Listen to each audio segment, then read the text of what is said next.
Hey guys, welcome back to What the Fat. We have an amazing guest today, someone that you will undoubtedly recognize from Instagram because of his amazing bowls that he always posts. And so the team saw him and was like, dude, we gotta get him on the podcast. I love everything that he's doing. And then I read more and more, and I've been following him for a long time now about his story, and I'm excited to share that with you guys. It's Logan Sneed, but you guys probably know him as Logan Fusion Lean. Logan, welcome to the show, man. Man, what's up, dude? I'm excited. I see your stuff. I see what's going on, and you know your stuff about keto. You know, some people, I do a very healthy keto approach, and I know that's what you do too. And so, yeah, man, I've looked up to you for a long time now. Thanks, man. I really appreciate that. And everything that you're posting is absolutely incredible, and I want to dig deep into what your keto lifestyle looks like, but I want people to hear your story because you have a very unique story. And so can you kind of give people a little bit of background about yourself? Yeah. Long story short, to sum it up, I've been on keto for about 2.5 years now. And to sum it up as to why I do keto, it was randomly one day that it was actually spring break for college at the time. At the time, I was a sophomore in college. And I was driving to the gym. I felt great. It was like my day one of like wanting to kind of shred down, because I was that really muscular like guy who just wanted mass. And then now it's kind of like my turn to lean out. And I was headed to the gym, and I was FaceTiming my girlfriend at the time. And all of a sudden, I started slurring my words, and then boom, I had a seizure out of nowhere. And she witnessed the seizure taking place. And a seizure's never happened in my life. You know, it never was like in the question.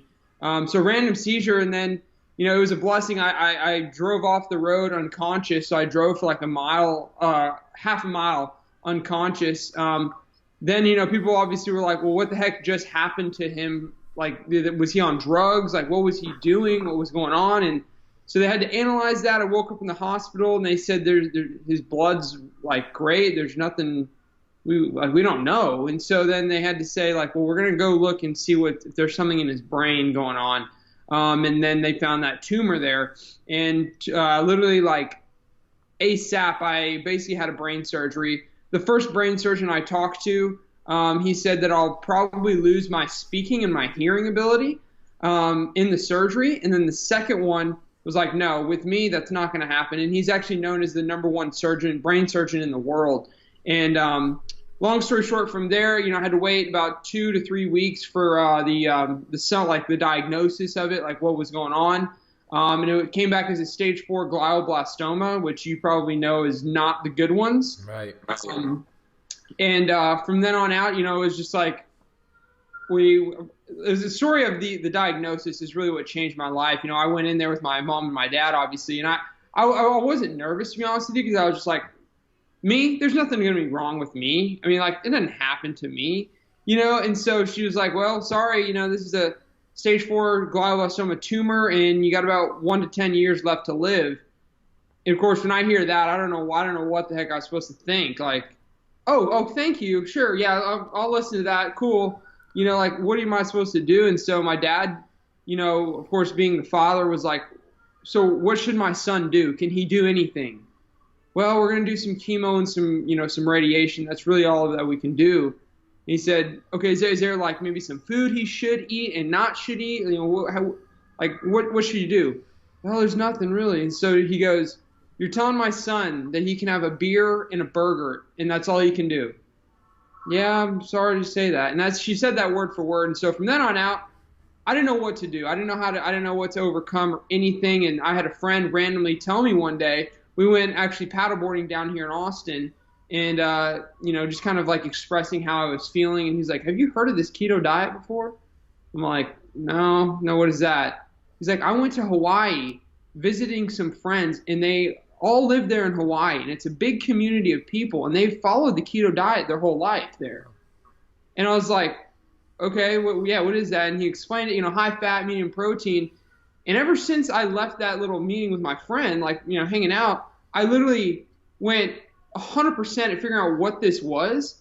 As soon as I started, I made a little bit of an egg muffin recipe, and then boom, 2.5 years later, I never stopped. It's all I do now. I'm obsessed with keto. So That's yeah. amazing, man. Well, thank you for sharing that story. And so, how long ago, how long has it been since you were originally diagnosed with the glioblastoma? Yeah. Gosh, my mom knows the better answer, but going this okay, excuse me, this coming March, so like March, late March, is gonna be I think 3 years or 4 years. I think 4 years. So yeah, in the 3 years, excuse me. Yeah, 3 years it is. Amazing. And so you went through several rounds of chemo and radiation. And how was that like during that time? Because I think there's people that are listening who might have a loved one or someone going through that, and you're young, like you're young for having to go through that, and it's a lot of times people don't realize it can happen at almost any moment. And so I know you probably look at it, and I know you've talked a little bit how it's somewhat like of a blessing in disguise that you had that seizure and went off the road so you could find it. Yeah. It's similar to a good friend of mine, Josh Perry, had a very similar incident when he hit his head and they found a tumor in his brain, and I'm like, it's like a miracle. And I think, but how was it going through that like was it like just describe that process a little bit? I'm gonna be honest. People are like, "Well, Logan, were you like depressed or whatever?" And I don't think I was. Was I stressed? Absolutely. But I think it was just so shocking, to be honest with you, that I didn't really feel much. I just felt like, is this really happening? And it wasn't like a, oh my gosh, is this really happening? It was more of like a, like, who am I? Like, why is this on me? Like, how did this happen? I was just so like in shock of like what happened, how it happened. And that's really all I could tell you. It's just like I was lost. I felt lost as a person. And I felt worthless. When a doctor says you're going to be dead pretty soon, I was like, well, okay, should I just quit everything? And just go lay on the bed for my whole life like she kind of wants me to, So very, very lost. That's interesting. And I think what was your diet like? Like did you weren't keto during the time, so do you think, what were you eating around that time? Man, if I had pictures of my meals back then, long story short, a day of eating was I woke up, made, 2 large breakfast sandwiches. Then I would go to school with my big meal prep bag, to gain that mass. And I had 3 meals in there of chicken, rice, beans, like massive meals. Then I would do a massive side of almonds, which is not terrible. Then I bring a jar of peanut butter, and I would have that there. Then I would have raisins as well. Then I would come home from school, and then I would have a large smoothie with, banana, yogurt, milk, protein powder, a bunch of everything. So it'd be like 1,000-calorie shakes. I'd go to taco joints. Dude, everything you can think of is what I did. I would make sure that I was getting at least 3,000 to 3,500 calories a day. Wow. And were you able to maintain your muscle mass throughout that time? Because I know like chemo and radiation tends to like destroy that. Were you able to by eating like that and throughout that time? Are you saying when I was going down? Going through chemo. Going through chemo and radiation. So I found keto right towards the end of chemo. So it was like right in week 12 or like 10 of 12, week 10 of 12. And so my diet leading like through the chemo aspect part, because the weird thing is the day that I had the seizure was the day, like 30 minutes before that, I said, oh, I'm going to start cutting up. And so what does a generic person who wants to cut up do? Well, they just do a big caloric deficit. So that day of the seizure, I went from 3,500 calories to literally like 2,200 calories. So my body went through a major spark. And then from then on out, I kind of, stuck with just lower calories, not necessarily changing the diet.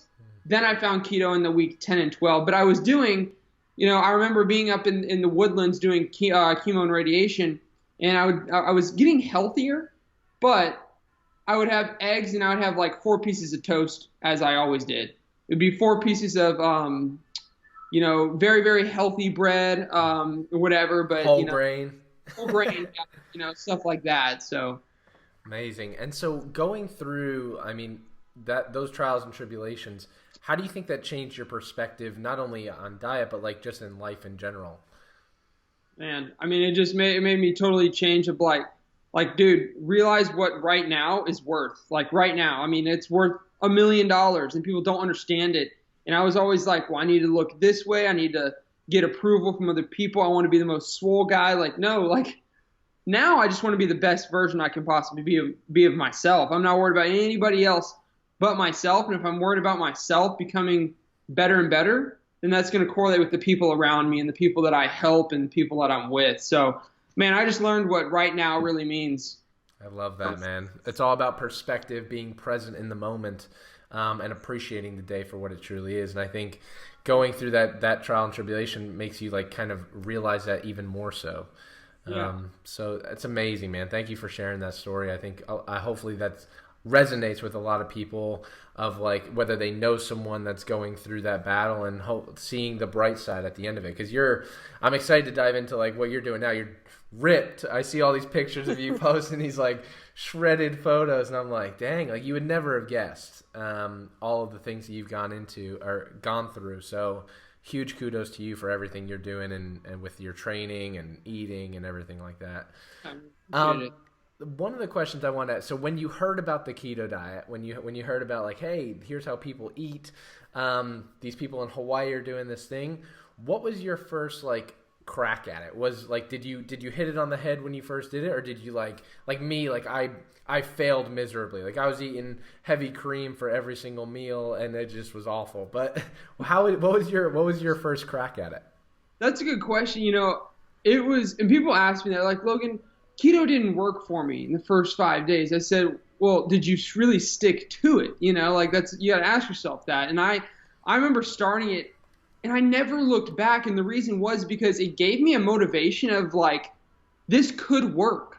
This could be something that could save me. I don't know. I can't write my own life, but it could be something. So I was like, okay, I'm just going to go all in. I'm not going to stop. I'm not going to question it. Something within me was just saying, Logan, go in, do it. Don't stop. Don't even like worry about, you know, how you're going to feel, whatever. Just do it. And that's what I did. I never, ever looked back one time. No, I never became, you know, I'm not a keto master. I mean, I'm still always learning keto. I think everyone is, but you know, I just went in and did it. Like I couldn't think about the way I was feeling or any of that. I just wanted results, you know, with the cancer, with the tumor, and my body. That's the way to do it. Just get into it, right? Get into it. I love that. And now fast forward a couple years to now, and I love everything that you're posting, everything that you have going on. You crush it on YouTube, a bunch of YouTube videos and stuff like that. What kind of, if you look at a typical day, like, can you describe a typical day for Logan? Like, do you intermittent fast in the morning? Do you train fasted? What does that look like? Yeah, so I wake up and I do intermittent fasting, so I do about 16 to 18 hour fasts a day. And I'll wake up and I'll wait an hour before I wake up to have my morning coffee. I'll do just a straight, I got it actually still right here. I do a straight decaf actually, so I'm kind of shifting from non-caffeine, but straight black coffee with a lot of water. Then around, you know, lunchtime, you know, anywhere from 1 to 2 is a large, you know, meal of, you know, some eggs, either eggs, salmon, grass-fed steak, ground beef, all that sort of stuff, and then veggies I'm obsessed with. So I do like, you know, all the broccoli, cauliflower, cook it with turmeric and, you know, asparagus, all that stuff. And then I'll have, you know, a dinner, basically, you know, another version of that. And yeah, I love it, man. It's awesome. So to that point, because people are like, who the heck loves veggies? Do you actually enjoy like the taste of veggies, or do you consume them more for like the micronutrients, the fiber, the satiety aspect of what vegetables provide? So I think it's a little bit of both, because in my DNA, actually, it's been shown that I have a sort of a DNA that could have a lot of cravings, or that could slightly binge eat. Now, I've never really done that other than when I was like 200 pounds and I was like that, trying to be all muscular. But I think now I use veggies. I absolutely love the taste. I love the taste. And I think I love it so much in the sense of like, this is my new, like, you know, I'm doing AKA whatever addiction here, you know, like I just love it so much, and I know what it's doing for my body. So it's like, I love it. I mean, Brussels sprouts with broccoli, I mean, it doesn't get better. I love it. I'm with you, and I love the plates that you post because they're so colorful. So, and you got like beef, veggies, and like sometimes like some mustard or something on top of it. It's awesome. I think it's really cool. So I guess I think I know this answer, but one of the biggest questions I literally almost ask everyone who's into keto that's on the podcast is about this new carnivore craze that's going on. What are your thoughts on it, and like how do you think that it's something that's sustainable long term? Is it something that might be good for some, might not be good for others? What are your thoughts on that? I don't know, and because I can't really tell you because I haven't tried it. I think personally for me, I don't know if it's the best bet because of it's not that you can't be in ketosis. I still believe you can, but I need to have a very, very low blood sugar reading, always. But as far as like, I mean, I know people who have done it for a very long time and they love it. I mean, I can't find somebody who has said like, no, I don't like carnivore or I didn't like it after week 2. I've only found people who have like absolutely loved it and they've stuck with it. Do I think it's sustainable? I'm not going to say that somebody should do it for their whole life. What I think they could do is maybe go like a few weeks on straight carnivore, then maybe go like a week like 5 days on carnivore and then 2 days on like regular keto, to where they're like replenishing nutrients on those 1 to 2 days. So I mean, that's kind of my summary on it. I don't think it's bad. I think it's something that could be interesting. I think if somebody's going to do it though, I think they need to have 100% grass-fed, very, very quality meat and that sort of stuff. Right, not the Wendy's without the bun every meal. I'm with you on that, and I love that. And I talk all the time about like a well-formulated ketogenic diet, and like I'm the same way with you. Is like I come from a background of wanting to try and put on a ton of size, a ton of mass. I used to drink weight gainer shakes like they were going out of style, and like so I'm used to eating a large amount of food, so I like volume, and I think that's why I love Cobb salads. Like they're a good way for me to get a good amount of volume, and incorporating in vegetables help me get that volume and ultimately the satiety that I think most people, if their goal is solely body composition, I think that's where they see the benefits, is they're not as hungry and they can fast for 16 or 18 hours a day and have no problem, where before, as soon as they woke up, they're like, I need food. Right. Yeah, for sure. Right. And so have you always done the 16 to 18 hours? Like what kind of got you in and around that window? Yeah, do you know who Dr. Berg is? I'm sure you do. Yep. Yeah, so I kind of learned that from him of like bringing in a 16-hour fasting. And I always thought, to be honest with you, dude, before I did keto, I was like, fasting is a sin. Like not eating in the morning is a sin. That's terrible. And I've adapted to it. I love it. And it's helped me so much. And I do it partially because I know that it's starving any potential cancer in there at all. I mean, that's one reason why I love doing it. And I've done it for a very long time. I didn't start keto that way because I didn't really know that was a good thing to bring into keto. But yeah, I've been doing it ever since. And do you do you mentioned about keeping glucose low. Do you do anything, like do you supplement with anything to help with that? Like some people use berberine, or some people even use metformin to try and like get their glucose low, because for you it's like essential to keep that low. Is there anything else that you incorporate in with your diet? Yeah, so I mean, I do take some BHB to kind of maximize that. I know some people abuse that sort of thing and like don't even follow keto and then take that, whatever. I do that, therapeutically to make sure that I'm like always deep state. As far as like other supplements, I take a lot of different supplements. I have a YouTube video I put up of like all the supplements I take, and it's like CBD oil, frankincense, turmeric, omega-3, cod liver oil, K2D3. I mean, the whole 9 yards. I take all those things to just kind of maximize it, because there's research, on frankincense and CBD, against tumors and stuff. So that's a great combo. That's a great stack there. I got to check out that video because I love that. That's a great stack. Yeah. Now let's talk a little bit about your workouts, because clearly you have a lot of muscle mass and you're pretty lean.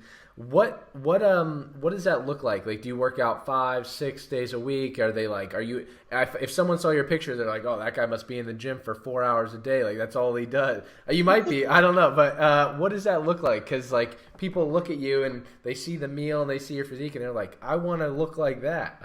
What does your workouts look like? Yeah, dude. So I used to be that guy that was working out 6 to 7 days a week, 2 to 3 times a day. I was destroying myself. I thought I was doing myself good. Right. I was not. Now I've learned that obviously being smart with it is the best bet, and I only do 4 days a week. 4 to maybe 5 days a week. Mainly 4. I go very hard in the 4 days, but my time in the gym is 45 minutes.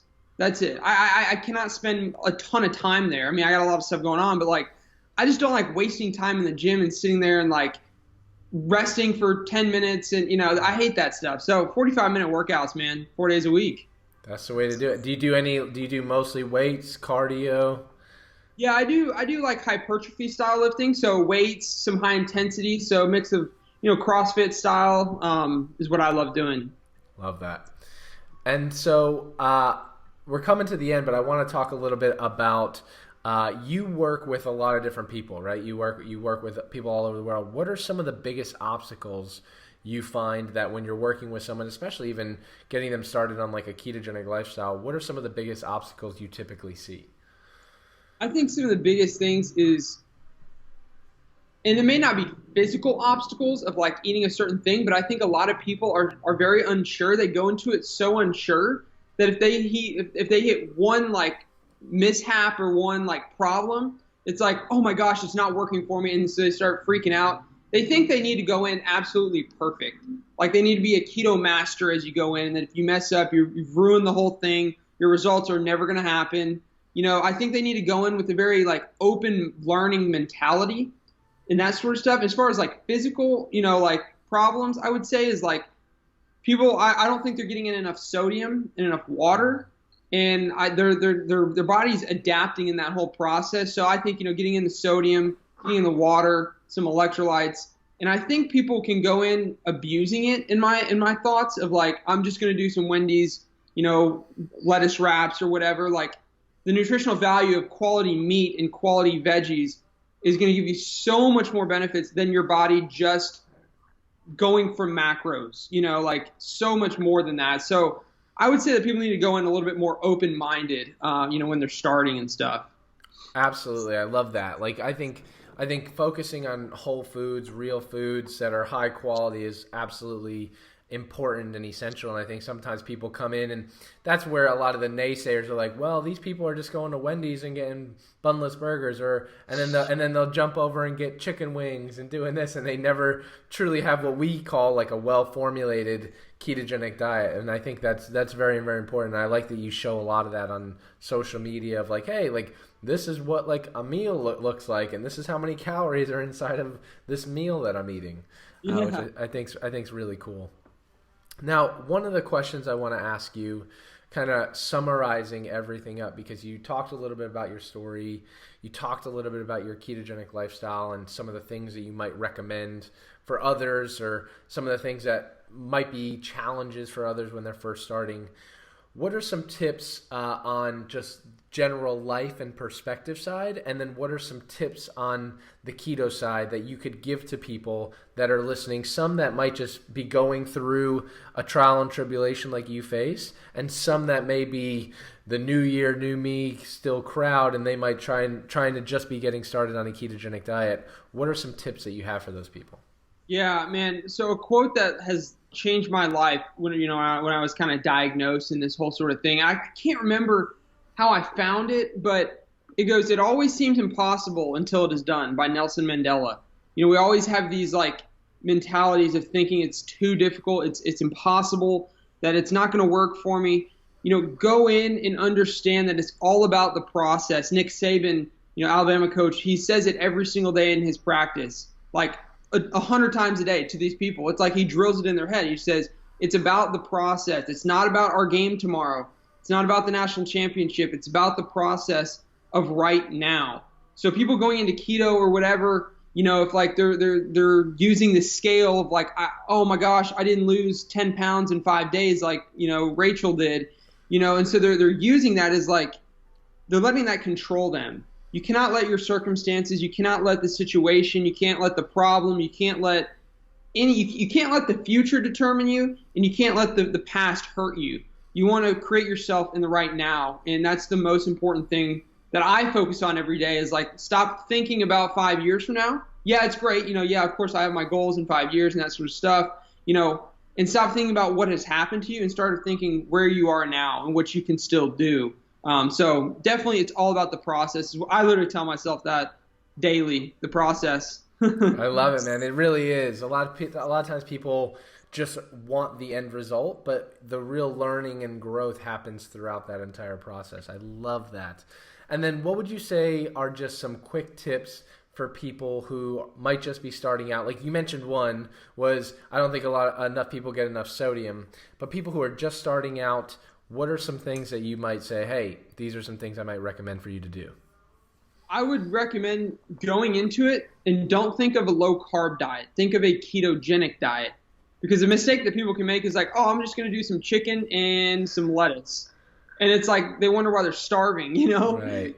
They don't like keto. So go in thinking of fat meat, think of delicious food. Like, don't think of what you can't have, think of what you can have. I love that. Yes. Have great, delicious, uncured organic bacon with some eggs and avocado and, those delicious, delicious things. Like, and that's going to help you see results. So go into it that way and eat fat food. Fat food is what I tell them, not lean food, obviously, not lean meat. Right. That's great. That's a great piece of advice. And I think so many people can get benefits from seeing it from that perspective. Is people think, oh, I'm just going to eat like chicken and broccoli. And you're like, no, that's like the old school bodybuilding diet. We're talking about a well-formulated ketogenic diet. So, well, I don't want to take up too much more of your time. I think your story is absolutely incredible. I just want, on behalf of myself, the entire keto community, and what the fat community, just say thank you for everything you're doing, and keep pushing on and inspiring people to be the best versions of themselves. And so before we go, where can people find you? Social media, where can they find you, follow you, and see what you're up to? Yeah. My Instagram is Logan_Fusion Lean. I'm active like all day on there. And then YouTube is Logan Sneed. And those are my main platforms. And then, fusionlean.com is, my business and stuff. So awesome, man. Well, I appreciate your time. Definitely looking forward to hopefully seeing you and connecting at an event sometime soon. We gotta make that happen. You what's your next event you're going to be at? Or Metabolic Health Summit. Are you going to be at Metabolic Health Summit? In LA? Yep. I'm going to be there. Awesome, man. Looking forward to connecting, brother. Cool. Awesome. Well, I appreciate your time, man. Thank you so much for coming on. And with that being said, guys, we'll talk to you later. Awesome, man. We'll see you later.